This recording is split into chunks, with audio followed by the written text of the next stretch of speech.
मैं हूं अतुल यार, मैथ्स वर्ल्ड में आप सबका स्वागत करता हूं, जहां पे हम सीखते हैं कंप्लीट कंसेप्चुअल मैथमेटिक्स, वो भी आसान भाषा में। तो आसान भाषा में आज क्या पढ़ने वाले ये देखते हैं। सबसे पहले तो जैसे कि हेडिंग दिख रहा होगा आपको, मैंने लिखा है कैलकुलस और क्लास कौन सा है 11। तो सीबीएसई के एनसीईआरटी बुक में से हमने एक यूनिट लिया है जिसका नाम है कैलकुलस। और कैलकुलस में सबसे पहला चैप्टर कौन सा है, मतलब एक ही चैप्टर है, 12th नंबर का चैप्टर नए बुक में और 13 नंबर का था पुराने बुक में। तो चैप्टर का नाम है लिमिट्स एंड डेरिवेटिव्स। डेरिवेटिव्स पे हम बाद में आएंगे, सबसे पहले आज क्या लर्न करेंगे, लिमिट्स। तो लिमिट्स समझने के लिए सबसे पहले हमें प्री रिक्विसाइट क्या है, मतलब क्या हमें पता होना चाहिए। तो लिमिट्स पढ़ने के लिए हमको पता होना चाहिए फंक्शन। और कैलकुलस मतलब क्या है ये शॉर्ट में समझ लेते हैं, और उसके लिए क्यों फंक्शन जरूरी है ये भी समझ लेते हैं। तो फंक्शन यहाँ तक तो हमने फंक्शन पढ़ा ही है। तो जैसे मैंने यहाँ पे एक लिखा है y is equal to x plus one. तो यहाँ पे हम क्या बोल सकते हैं, y is function of x। अगर मान लो यही है, अगर ऐसा होता y is equal to 2t square plus t, तो यहाँ पे हम बोल सकते थे y is function of t। इसका मतलब ये हुआ कि जैसे जैसे ये वाला वेरिएबल बदलेगा, जैसे y is equal to x plus one में अगर x चेंज हुआ तो y चेंज होगा। चेंज होने का मतलब क्या होगा, x या तो इंक्रीज होगा या डिक्रीज होगा। तो अकॉर्डिंगली y चेंज होगा, मतलब इंक्रीज होगा या डिक्रीज होगा। सिमिलरली यहाँ पे क्या होगा, y इज इक्वल टू क्या है 2t स्क्वायर प्लस t। तो जैसे जैसे t चेंज होगा वैसे वैसे y चेंज होगा। तो इसीलिए इस केस में हम बोलेंगे, सेकंड केस में बोलेंगे y is function of t, और फर्स्ट केस में बोलेंगे y is function of x। ये हमको पता है। अब यहाँ पे पहले वाले केस में, ये वाले केस में, ये जो वेरिएबल है x, इसको बोलते हैं इंडिपेंडेंट वेरिएबल। ये दो चीजें हमको पता होनी चाहिए। ये है इंडिपेंडेंट वेरिएबल, और इंडिपेंडेंट क्यों कहा गया है उसको, क्योंकि x पहले बदलेगा। अगर x चेंज हुआ, वो अपने आप की वैल्यू कोई भी ले सकता है, वो इंडिपेंडेंट है, इसीलिए इसको बोला गया इंडिपेंडेंट वेरिएबल। अब वेरिएबल क्यों कहा गया है, वैरी होता है, वैरी का मतलब होता है चेंज। अगर x चेंज होगा तो y भी चेंज होगा। तो y की वैल्यू डिपेंड करती है x की क्या वैल्यू है उस पर। तो इसीलिए y को कहा गया डिपेंडेंट वेरिएबल और x को कहा गया इंडिपेंडेंट वेरिएबल। अगर इतना समझ में आ गया है तो समझ लो आपको लिमिट्स भी अपने आप समझ में आ जाएगा। तो क्या बोलते हैं यहाँ पे कि y is function of x, इतना हमको समझ में आ गया। और एक चीज समझ में आ गई, अगर x चेंज होगा तो y भी चेंज होगा। तो ये t वाला एग्जाम्पल मैं अब रब कर देता हूँ, ये समझने के लिए था what is mean by function. तो यहाँ पे हम बोल सकते हैं y is function of x, y is function of x। तो जैसे जैसे x का वैल्यू चेंज होगा वैसे वैसे y का वैल्यू चेंज होता जाएगा। ये इतना समझना है हमको। और कैलकुलस में हम क्या स्टडी कर रहे हैं, calculus is that branch of mathematics which studies the change in dependent variable as there is a change in independent variable. ये चेंज कैसा रहता है, कभी कभी ये डिस्टॉर्टेड रहता है, कभी कभी कंटिन्यूअस रहता है, और ये चेंज हमेशा होते रहता है। इसीलिए हम बोल सकते हैं calculus is that branch of mathematics which studies the change in dependent variable with respect to the independent variable. तो बस इतना हमको पता होना चाहिए। अब आते हैं हम लिमिट्स पे। लिमिट्स का वैसे डिक्शनरी मीनिंग होता है सीमा, मर्यादा। यहाँ पे भी क्या मीनिंग होता है ये समझेंगे, मैथ्स में क्या यही मीनिंग है या कुछ अलग है ये समझेंगे। तो अब शुरू करते हैं हम अपना कैलकुलस का जर्नी। तो यहाँ से हम बोल सकते हैं कि हमने कैलकुलस पढ़ना चालू कर दिया है। तो मैंने एक फंक्शन लिया है y is equal to x plus one. तो सबसे पहले देखते हैं किस तरह से y का वैल्यू चेंज होता है अगर x का वैल्यू चेंज हुआ। तो इसी को मैं ऐसे भी लिख सकता हूँ, f of x is equal to x plus one, right. अब मैं यहाँ पे कुछ वैल्यूज लिखता हूँ x की और कुछ वैल्यूज लिखता हूँ एफ ऑफ एक्स की। तो सबसे पहले x की वैल्यू आएगी हमारे पास, उसके बाद चेंज होगा y में। तो जैसे कि यहाँ पे एक वैल्यू लेता हूँ मैं 1.25, फिर लेता हूँ 1.5, फिर लेता हूँ 1.9, और यहाँ पे लेता हूँ, जैसे एक टेबल ही बनाते हैं हम, 1 2 3 4, और इस तरह से अब हम समझ लेते हैं कि यहाँ पे क्या होने वाला है।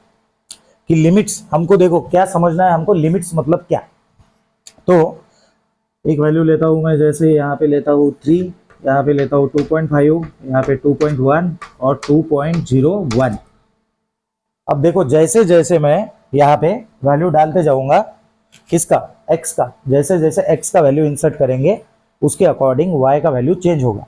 तो जैसे x का वैल्यू पहले केस में 1.25 है, x का वैल्यू हम कितना डाल रहे हैं 1.25, तो यहाँ पे f of 1.25 will be equals to 1, x की जगह पे अब हम रिप्लेस करेंगे 1.25 प्लस 1, तो ये कितना हो जाएगा 1.25 प्लस 1 मतलब कितना हो जाएगा 2.25, राइट, 1 प्लस 1।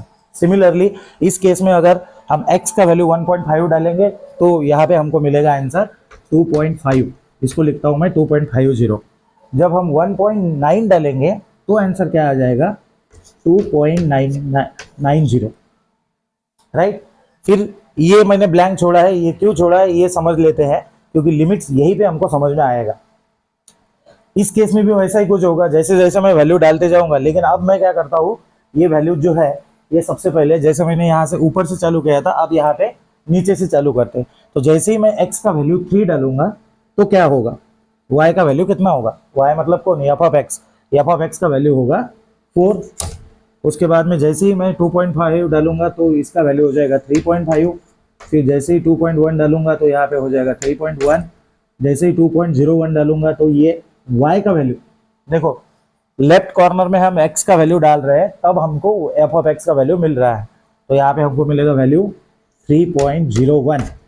इसको कुछ ऐसा कर देते हैं, समझने वाली बात यहीं पे है। अब हम क्या कर रहे हैं, देखो यहाँ पे हमारा x का वैल्यू था 1.25, फिर हमने इसको बढ़ाया, थोड़ा सा बढ़ाया 1.5 और थोड़ा बढ़ाया 1.9 हो गया। मतलब हम किस नंबर के करीब जा रहे हैं, देखो हमने चालू कहाँ से किया जर्नी, लगभग हमने 1.25 से चालू किया और आते आते हम कहाँ पे आ रहे हैं, लगभग 2 की तरफ। तो जैसे जैसे हम 2 की तरफ आ रहे हैं वैसे वैसे y में देखो, y पहले यहाँ पे कितना था 2.25, तो जैसे ये बढ़ रहा है इधर आते आते वैसे ही f ऑफ x भी बढ़ रहा है, और f ऑफ x कहाँ पे जा रहा है 2.90 पे, राइट। अब यही पे यहाँ पे मैं क्या कर रहा हूँ, ऐसे समझ लो कि हम इधर से डाल रहे हैं वैल्यू, तो जैसे जैसे हम इधर से 3, पहले x का वैल्यू 3 था, 2.5 था, 2.1 था, 2.01 था, तो जैसे जैसे हम x का वैल्यू कम कम कम कम कर रहे हैं, लेकिन कहाँ से कम कर रहे हैं 3 से, राइट। 3 से किसकी तरफ आ रहे हैं हम, लगभग 2 की तरफ। यहाँ पे ऐसे आ रहे थे लेकिन किसकी तरफ आ रहे थे 2 की तरफ, यही हमारा इंपॉर्टेंट नंबर है 2।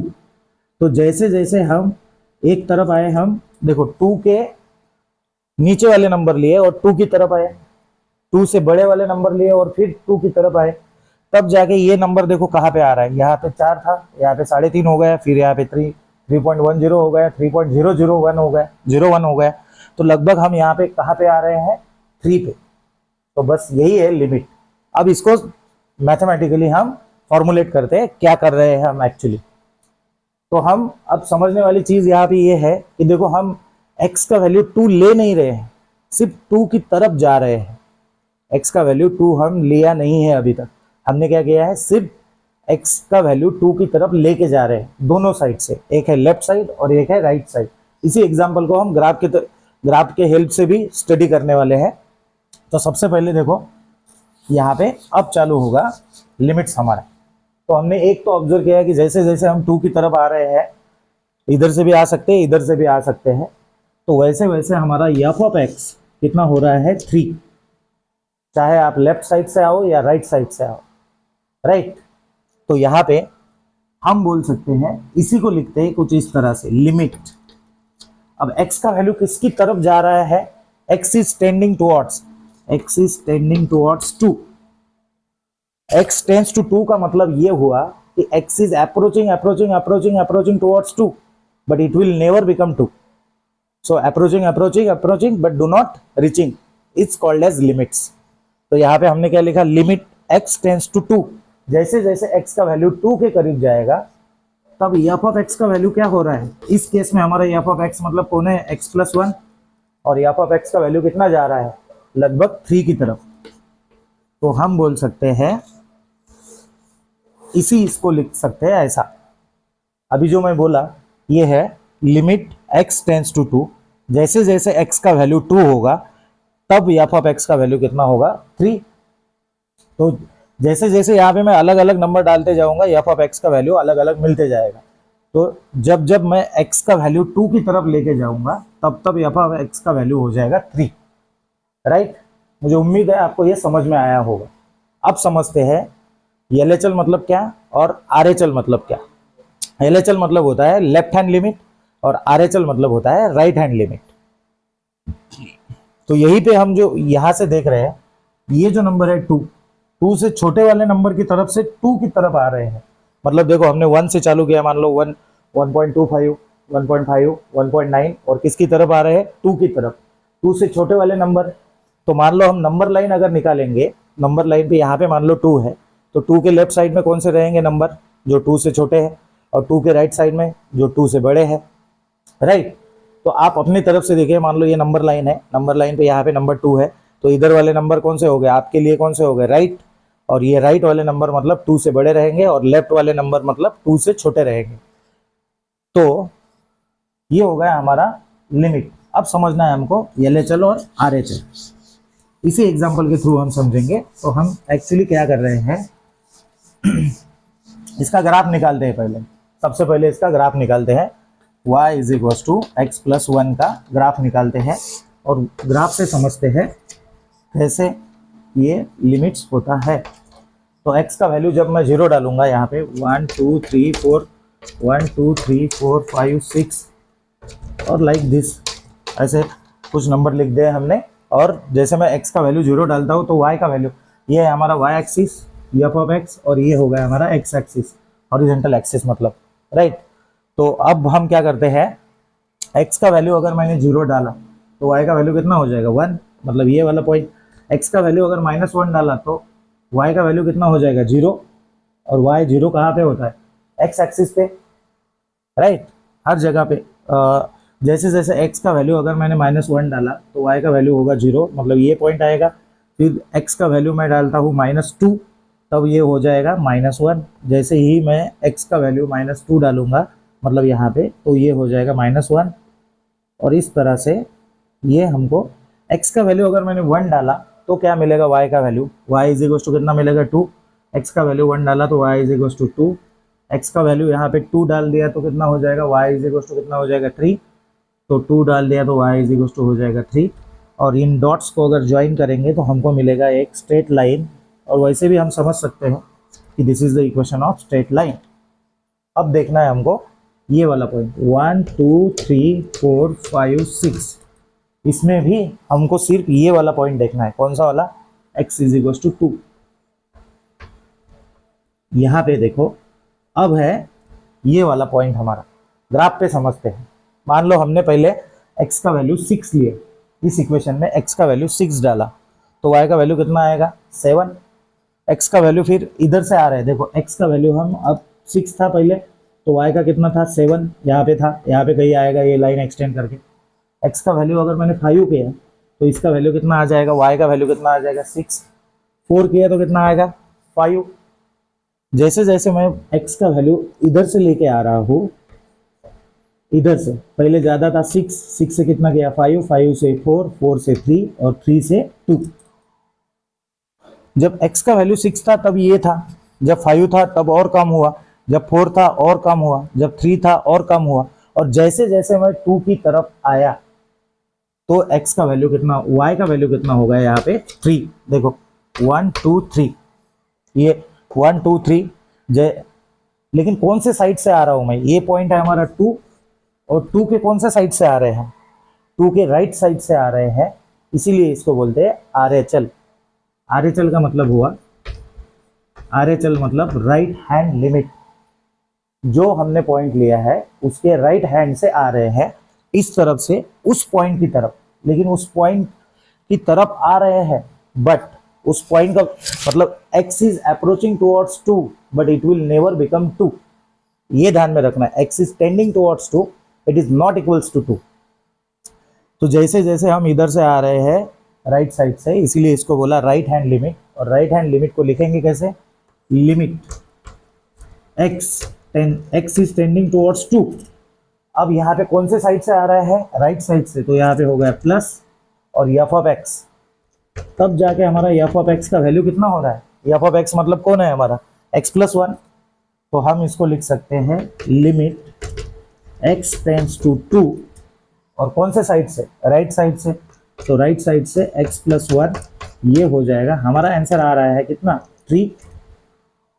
अब ऑन द सेम लाइन यहां से देखो, अब ये है 2 हमारा पॉइंट, यहाँ पे है हमारा 2, x इज इक्वल टू 2 हमने कंसिडर किया, और उसका लेफ्ट देखते हैं।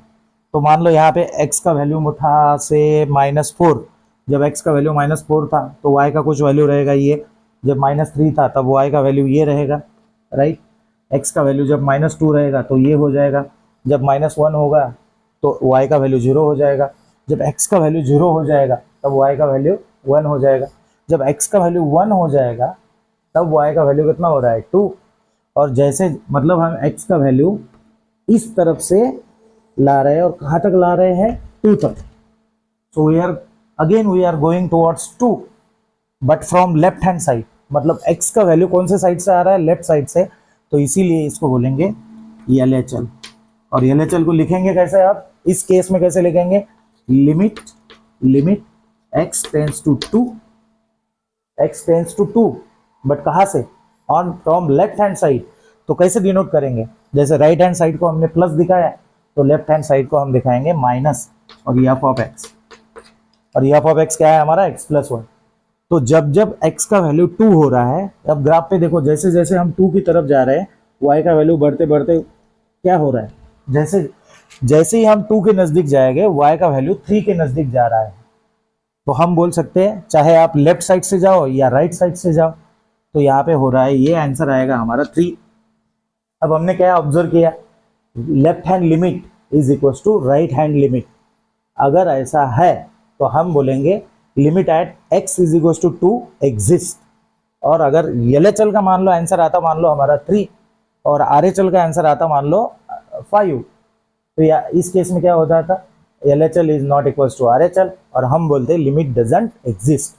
तो लिमिट एग्जिस्ट होने के लिए क्या होना जरूरी है, सबसे पहले left hand limit at a point is equal to right hand limit at a point, और दोनों अगर इक्वल हुए तब हम बोलेंगे limit at that point exist. तो ये था सिंपल सा मीनिंग ऑफ लिमिट। तो लिमिट से हम ये समझते हैं कि we are approaching towards some point, but we are not reaching there, but just we are approaching either from right side और फ्रॉम लेफ्ट साइड। तो इस तरह से अगर ऐसा हुआ कि LHL is equal to RHL हुआ, तब जाके हम बोलेंगे लिमिट एग्जिस्ट होगा। तो इस तरह से हमने आज चालू किया सिर्फ लिमिट। तो बस आज के लिए इतना ही कि हमने समझा कि what is mean by limit. इसके आगे भी मैं नए नए वीडियो लेके आऊँगा आपके लिए, जहाँ पे हम कैलकुलस की स्टडी कंटिन्यू करेंगे। कंटिन्यूअसली ये चलता ही रहेगा, कहाँ तक, 12th स्टैंडर्ड के, जब तक हमारा डिफरेंशियल इक्वेशन नहीं हो जाता तब तक। तो फिलहाल तो आप, मुझे उम्मीद है आपको ये समझ में आया होगा। फिर मिलेंगे एक नए दिन नए वीडियो में नए टॉपिक के साथ। तब तक के लिए keep practising maths and please like share and subscribe. Thank you.